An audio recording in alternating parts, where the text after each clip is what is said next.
Hi art lovers, Dayanidhi Paramasivam. சென்னையில் ஒரு மிகப்பெரிய ஓவிய சங்கம் நடக்க போகுது. அதை பார்க்குறதுக்கு நம்ம வீட்டில் இருந்து போகிறோம். அங்கே எங்களோட ட்ராவல் பண்ணுங்கள்.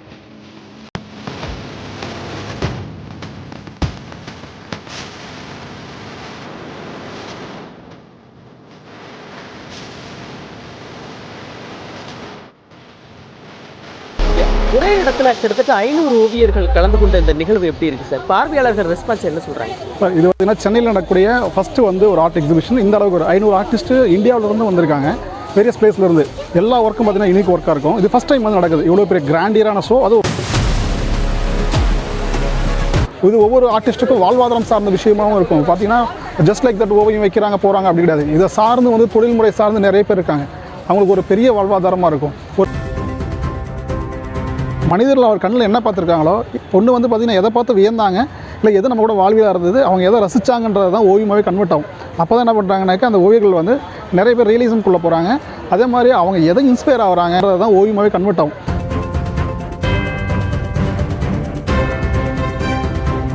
Surreal to see that he has created it from real people. அவங்க பொண்ணோட வச்சு பண்ணது I was shocked. ரொம்ப அழகாக இருக்குது. It is very nice and it would be an inspiration for people who are starting with art and for achieving to do those things. I'm lost with words. So beautiful. அந்த விஜய் பிக்சர்லாம் எங்கள் daddy கிட்ட நான் சொல்லாமல் விட மாட்டேன். அதை நல்லா செஞ்சுருக்காங்க. இந்த பாப்பாலாம் ரியலிஸ்டிக்காக வரைஞ்சிருக்காங்க. நல்லா இருந்திருக்கு. Scintillating to see this kind of art. It's like I don't have words to express. Actually, this is realistic one. I'm seeing the person is sitting in the framed art. I can articulate in such a way.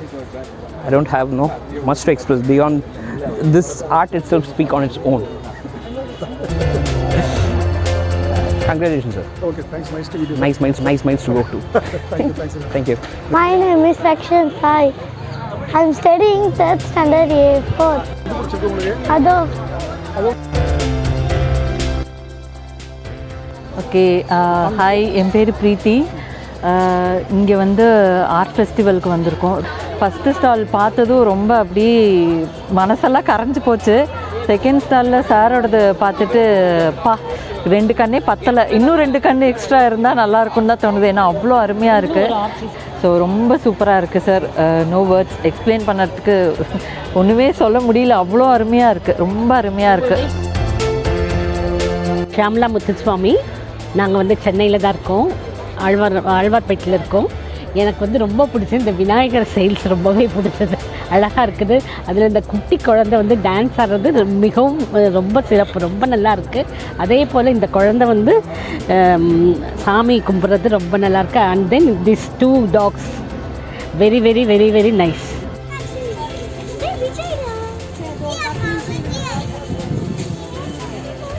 Good evening. நான் நேத்ரா. நான் செம்மொழி பூங்காவில் சுற்றி பார்க்க வந்திருக்கேன். இந்த பிக்சர்ஸ்லாம் பார்க்கும்போது ஃபோட்டோலாம் எடுத்த மாதிரி அப்படியே அவ்வளோ ரியலிஸ்டிக்காக இருக்குது. இந்த தாத்தாவோட ஃபேஸு, அதில் இருக்க ப்ரிங்கிள்ஸ் மைன்யூட்டாக இருக்குது. எனக்கு பெயிண்டிங்னா ரொம்ப பிடிக்கும். அண்ட் இந்த பெட் அனிமல்ஸ்லாம் அதே மாதிரியே இருக்குது. இந்த ஹஸ்கி தான் என்னோடய ஃபேவரெட். தேங்க்யூ. கன்னியாமுத்ரா. நான் 2nd ஸ்டாண்டர்டில் படிக்கிறேன். நான் மயிலாப்பூர்லேருந்து வரேன். எனக்கு விஜய் டிராயிங் ரொம்ப பிடிச்சிருக்கு. இது என்னுடைய எக்ஸிபிஷன் பண்ணக்கூடிய படங்கள். இது பார்த்திங்கன்னா நம்மளுடைய படங்கள் அனைத்தும் பார்த்திங்கனாக்கா தமிழ்நாடு கலாச்சாரம் சார்ந்த ஓவியமாக இருக்கும். இதில் இன்னொன்று பார்த்திங்கன்னா நம்மளுடைய வாழ்வியல் சார்ந்த விஷயம்.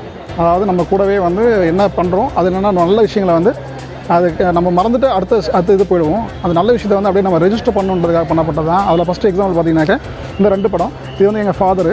இது பார்த்திங்கன்னா அவருடைய பேரன குழந்தைய ஃபஸ்ட்டு ஜென்ரேஷனில் ஒரு கையில் எடுத்து அவர் வைக்கும்போது பார்த்திங்கன்னா அதோட ஃபீல் ரொம்ப யூனிக்காக இருக்கும். அது ஒரு தந்தைக்கும் புரியும், ஒரு தாத்தாவுக்கும் அதோட ஃபீல் பார்த்துருப்பீங்க. அதை அப்படியே காட்சிப்படுத்தணுன்றதுக்காக உருவாக்கப்பட்டது தான் அந்த படம். இது என்னுடைய ஃபாதர், என்னோடய தம்பி பையன். அடுத்த படம் பார்த்திங்கனாக்கா இந்த படம் உருவாக்கியிருக்கேன். இந்த படம் பார்த்திங்கனாக்கா விநாயகர் சதுர்த்தி அன்னைக்கு நம்ம ஒரு ஃபெஸ்டிவல் பண்ணுறோம் அப்படின்னாக்கா அப்புறம் குழந்தைங்கள் ரொம்ப என்ஜாய் பண்ணுவாங்க. அப்போ வந்து அதில் முக்கியமான விஷயம் பார்த்தீங்கன்னாக்க ஒரு புதிய விநாயகரை வந்து வாங்கிட்டு வந்து வீட்டில் வச்சு வழிபட்டு அதை கடலில் கரைப்பாங்க. அந்த சம்பவம் பண்ணும்போது நம்ம குழந்தைங்களை கூட்டிகிட்டு போய் வாங்கும்போது அவங்க என்ன மாதிரி என்ஜாய் பண்ணுறாங்க அந்த ஃபெஸ்டிவலை அப்படின்றத காட்சிப்படுத்தணுன்றதுக்காக பண்ணதான். அப்போ பார்த்தீங்கன்னா ஒருத்தர் சேல் பண்ணுறாங்க. அதை வாங்கும்போது பார்த்திங்கன்னா அதோட எக்ஸைட்மெண்ட்டாக வந்து பக்கத்தில் அந்த குழந்தை நின்று பார்க்குது. இதை காட்சிப்படுத்தணுன்றதுக்காக உருவாக்கப்பட்ட படம் தான் இது ஆயில் பெயிண்டிங்கில் கேன்வாஸில் பண்ணியிருக்கோம். இது 6 அடிக்கு 4 அடி சைஸுங்க. ஓவியங்கள் வரையும்போது எப்பவுமே அதாவது கலாச்சாரம் சார்ந்த விஷயங்களை வந்து ஃபஸ்ட் நம்ம எதை பார்த்து வளரும் அப்படின்னாக்க நம்ம எதை கூடவே இருக்குமா சர்க்கம்ஸ்டன்சஸ் தான் நம்மளை வந்து டெவலப் பண்ணி கொண்டு போவோம். அப்போ நம்ம கண்ணில் எதை படுதோ அதை தான் நம்ம வந்து உயிரோவியமாக பண்ணணும்னு ஃபஸ்ட்டு ஆசைப்படுவோம். ஃபஸ்ட் பிளேஸில் தான் இருக்கும். அப்போ தான் பார்த்திங்கன்னா ஒரு கோயில் கூட எடுத்திங்கன்னா பார்த்திங்கன்னா 1000 வருஷத்துக்கு முன்னாடி உருவாக்கப்பட்ட கோயில்கள் கூட மனிதரோட உருவங்களை மட்டும்தான் அங்கே பதிச்சிருப்பாங்க. அப்போ வந்து பார்த்திங்கன்னா வேறு இயற்கையோ அது மாதிரி எதுவும் இருக்காது. மனிதர்கள் அவர் கண்ணில் என்ன பார்த்துருக்காங்களோ பொண்ணு வந்து பார்த்திங்கன்னா எதை பார்த்து வியந்தாங்க இல்லை எது நம்ம கூட வாழ்வியாக இருந்தது அவங்க எதை ரசித்தாங்கன்றது தான் ஓவியமாகவே கன்வெர்ட் ஆகும். அப்போ தான் என்ன பண்ணுறாங்கனாக்கா அந்த ஓவியர்கள் வந்து நிறைய பேர் ரியலிசம்குள்ளே போகிறாங்க. அதே மாதிரி அவங்க எதை இன்ஸ்பயர் ஆகிறாங்க எனக்கு அப்புறம் இந்த உலகத்தை வந்து எதை விட்டுட்டு போகணும் அப்படின்னு ஆசைப்படுறாங்களோ அதுதான் ரியலிசம்குள்ளாரையும் ஓவியத்துக்குள்ளாரையும் வந்து மக்களை கொண்டு வரதுக்கான காரணம் அதுதான். நான் அதை நோக்கத்தில் பண்ணுறேங்க. எல்லா ஓவியத்துலேயும் வந்து எல்லா ஓவியத்துலையுமே வந்து ஒரு உயிர் இருக்கும், உயிரோட்டம் இருக்கும். இன்றைக்கி இருக்கக்கூடிய இந்த டிஜிட்டல் படங்களில் ஓவியங்களில் வந்து அந்த உயிரோட்டம் இருக்குங்களா இல்லை நம்ம பழைய இடத்துல அந்த உயிரோட்டம் அந்த இது ஃபீல் பண்ண முடியும்? சார் இப்போது டெக்னாலஜி வந்து ஒரு வைடல் ரோல் பண்ணுதுங்க சார். என்ன ஆகுதுன்னா நம்ம முன்னாடி இருந்த காலகட்டத்தில் பார்த்தீங்கன்னாக்க இவ்வளோ கலர் சென்ஸ் கிடையாது. நம்ம ஒரு கலரை பார்க்கணுன்னா கூட அந்த கலர் வந்து பார்த்திங்கனாக்கா பிளாக் அண்ட் ஒயிட் காலத்துலேருந்து நம்ம ஆரம்பிக்கலாம். ஃபஸ்ட்டு அப்படி தான் இருந்தது. நமக்கு பிளாக் அண்ட் ஒயிட் தான் ஃபஸ்ட்டு கிடச்சிது. அதுக்கப்புறம் மோனோக்ரோம் வந்தது. அதுக்கப்புறம் பார்த்திங்கன்னா ஈஸ்ட்மெண்ட் கலர்ஸ் அது மாதிரி சொல்லிட்டு சினி விலகமே வந்து அப்படி தான் டிரான்ஸ்மிஷன் ஆனது. இப்போ வந்து டெக்னாலஜி பார்த்திங்கன்னா உங்களுக்கு கலர் வந்து சென்ஸ் பண்ணலாம். 1,00,000 கலருக்கு மேலே வந்து ஒரு இடத்துலையும் எங்களால் பார்க்க முடியும். அந்த பரிணாமம் வரும்போது கண்டிப்பாக வந்து டிஜிட்டல் வந்து நமக்கு யூஸ் ஆகும். அந்த டிஜிட்டலை உருவாக்குறதுக்கும் பார்த்திங்கனாக்கா ஒரு ஓவியனாக இருந்திருக்கணும். ஏன்னா அவனுக்குள்ளார ஒரு ஆர்ட் பேட்டர்ன் இருந்திருக்கணும். அந்த திங்கிங் கெப்பாசிட்டி இருந்தால் மட்டும்தான் அவனால் அந்த விஷயத்தையே உருவாக்க முடியும். நம்ம நினச்சிருக்கலாம் ஆர்டிஃபிஷியலாக வந்துச்சுன்னு சொல்லிட்டு ஆர்டிஃபிஷியல் பண்ணுறவனுக்குள்ளாரே ஒரு ஓவியம் இருக்கான். அது இருந்தால் மட்டும்தான் அந்த ஓவியமாக கன்வெர்ட் ஆகும். அது நல்லதும் கூட. ஏன்னா இன்றைக்கி நம்ம பழசையை நம்ம வச்சுட்டு இருக்க முடியாது. இன்றைக்கி இருக்க டெக்னாலஜியில் நம்ம எவ்வளோ வேணுமோ அதை எடுத்து தான் ஆகணும். இது என்ன பண்ணணும் அப்படின்னா அந்த இன்றைக்கி என்ன சோர்ஸ் இருக்கோ அதை யூஸ் பண்ணி நீ அதை தாண்டி என்ன பண்ண போகிற அப்படின்றது தான் ஒரு ஓவியனுக்கான ஒரு முக்கிய அடையாளமாக இருக்குது.